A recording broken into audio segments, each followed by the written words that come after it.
Hey, it's me. Wow, my background is looking a little nasty. Don't look at it. But anyway, oh yeah, that was my cat jumping at the window to scare the birds. He likes to do that. You're never gonna make friends with those birds if you keep doing that. Today is a thrift store makeover, finally, because it's literally been 6 months since I did the last one. Wait, it's exactly 6 months. Whoa! But they're back. Our adventure starts at the thrift store, go figure, where there's always something interesting to be found. Hey, I found some child's face. Anyone missing a face? Over here, sitting on the floor, I found 2 lonely hearts. Although they're attached to each other, so I don't really know why they're lonely. So I walked over like a weirdo and claimed it by picking it up. It's not a very interesting story. Yeah. Okay, and here it is. It's a wooden heart-shaped paper holder, and I thought I could use it in my new art room, and I spent $8 on this. Trash! I'm just kidding, it's actually really nice. So you put paper in there, to hold it, just like that. I do think that this dark wood is just beautiful, but since this is for my art room, which is full of squishies and rainbows and all other kind of weird things, interesting things. By the way, full art room tour coming soon. I wanted this to be just as bright and, obnoxious as everything else. So the wood has to die. But first, let me get rid of the tag. All right, okay, come on. There we go. Bye. Now I'm gonna bring out some gesso.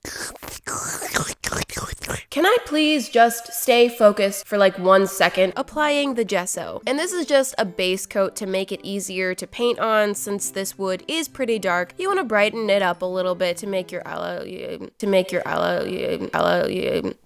What? You want to brighten it up a little bit first to make your life easier. Certain acrylic paints, which is what I'm going to be using, are pretty transparent, so you may need to do this first to make sure that you get a nice vibrant color and the dark wood doesn't really tone down your colors. Are you following me? No, just shut up. So making sure that every inch gets gessoed on the edges, on the inside, on the little, these little, the little support sticks. We're painting everything today. So gesso, gesso, gesso, and continuing to ruin a perfectly good dark wood. It's okay, it's gonna be worth it. Maybe. There was a lot of ground to cover, a lot of wood to ruin, but I prevailed. Yes, I prevailed. Okay, is the gessoing over yet? Oh, look at that! I'm going for coat number 2.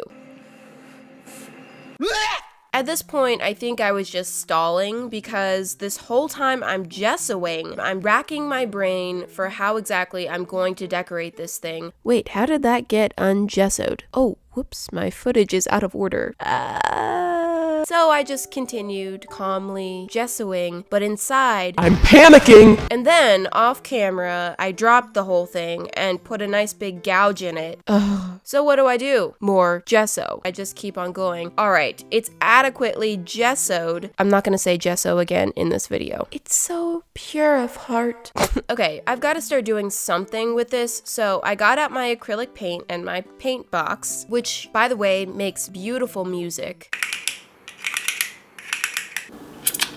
Not really. And I mixed together, well done, a nice light pink. So you might be thinking, Oh, okay, so she has an idea now. no, I actually don't. I figured I don't have an idea now, but maybe if I just get started, something will come to me.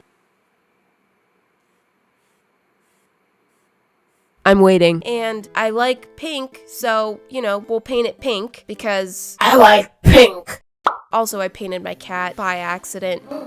I just painted you. Don't worry, I got it off. But yeah, I'm still going with this pink thing, trying to think of an idea at the same time. I even got on my Patreon and was like, help me with ideas, blah, blah, blah. And finally, I came up with something. I'm ditching the baby pink. Yeah, I've wasted a lot of time. Purposeless pink. I'm sorry. I'm going for a much deeper pink, not like a hot pink, and not a red, and not like a salmon. And none of these were what I wanted. I think I might have possibly been trying to create a color that doesn't exist. So I just mixed them together. I don't know. That's a mess. Okay. And of course, I'm ending up with way more paint than I need. This is what indecision leads to. Waste.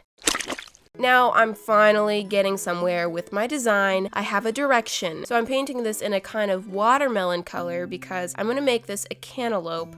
Really? No. I'm making this watermelon themed. Yes, I know. I landed on an idea that's actually really simple. I'm a simple person, leave me alone. So here I go creating a kind of green gradient. Yep. That's watermelon. Now I'm going to paint on the rind around the edge of the heart. That's the right word, right? Rind? Rind? Rind? Rind? It doesn't sound like a word anymore. And I'm doing that in a light green instead of, you know, the traditional bright white. I think it just makes it look a little bit more gentle. And then I'm going back in with the pink and cleaning up that edge. The reason why I got so stuck for ideas on this was, one, it sits on its side, so you can't really do anything that needs to be right side up, because then it would be like annoyingly sideways all the time, unless you paint it sideways on the heart, so then when the heart is right side up it's sideways, but it's right side up when the heart is sideways. But I feel like that would look weird. Do you see the struggle? And what's this? Oh, him again.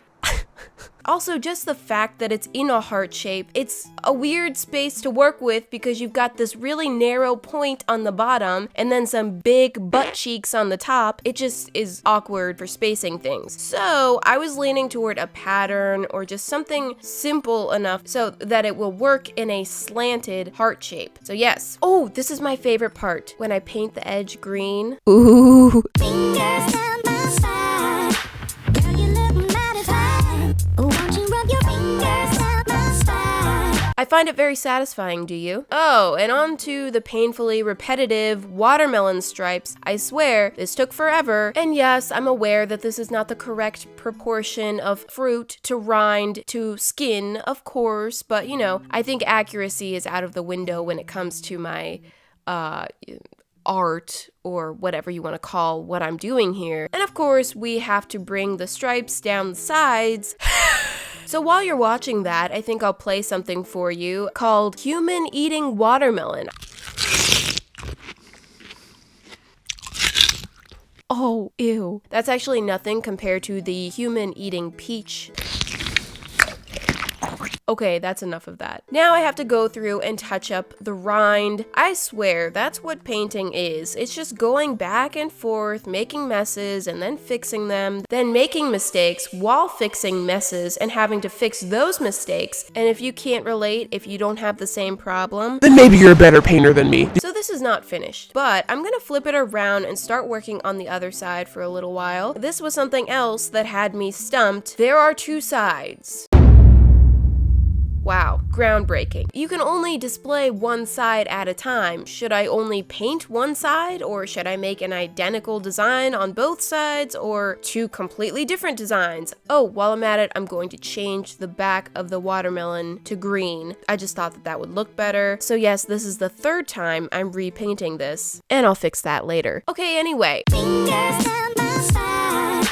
Girl, you look mighty fine. Sorry, another painty moment. So I decided it would be a waste not to make something of interest on the other side. I do think that the two sides should still somewhat go together. So I made it into a strawberry using the same colors, except I did add brown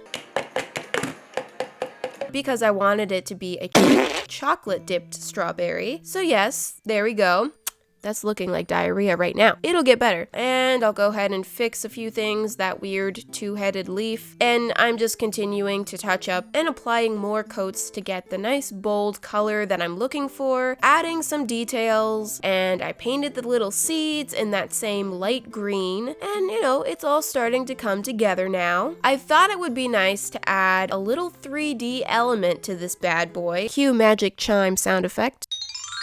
There we go. So I'm adding these little gems to kind of be like sprinkles. Some of my Patreon supporters suggested that I use glitter or gems on this. She's got a gun. But I did think, yeah, you know, that's a good idea. It could add a nice little pop. Originally, I was going to do the typical polymer clay sprinkles, but they're really small compared to this big thing. And they're also kind of tricky to stick them on without the help of, you know, nice gooey fabric paint. Also, I thought that they would look really nice on the watermelon side instead of painting on seeds. So it's another way to kind of tie the sides together so they look related. I dropped them. Ugh. I burned burned myself. Owie. And then this fiasco. Oh, man. I do go through some struggles, but it's usually fine in the end. Now I'm gonna take some gloss Mod Podge and throw a nice generous coat over everything, keeping it protected and sealing everything in. Oh, pimples? And for the inside, I'm using matte Mod Podge, just because the glossy stuff tends to be a little tackier, not tacky like, no, as in a little sticky, just slightly. So I don't want the inside to stick to any paper that I put in this.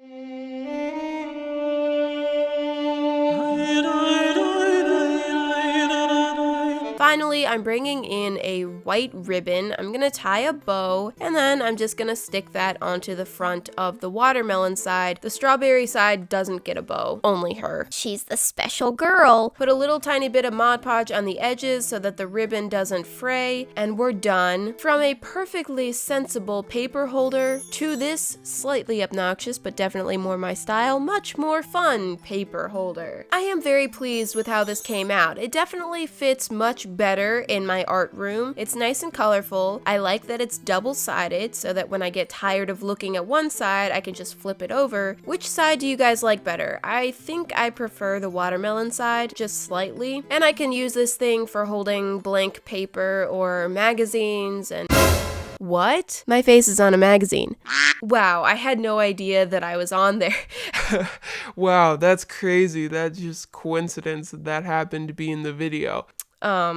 Yeah. I'm very glad that thrift store makeovers are back. One of the main reasons I stopped doing these was because I was completely running out of space, and the other two thrift store makeovers I did were substantial size pieces, so I had nowhere to put stuff that I already had, let alone new stuff. Since I've moved, I have a whole new art room and lots more space to decorate, so I'm gonna be doing quite a bit more things like this in the near future. So yes, hopefully you're on board and you like this. Thank you so much for watching, and I will see you guys next Friday. Bye!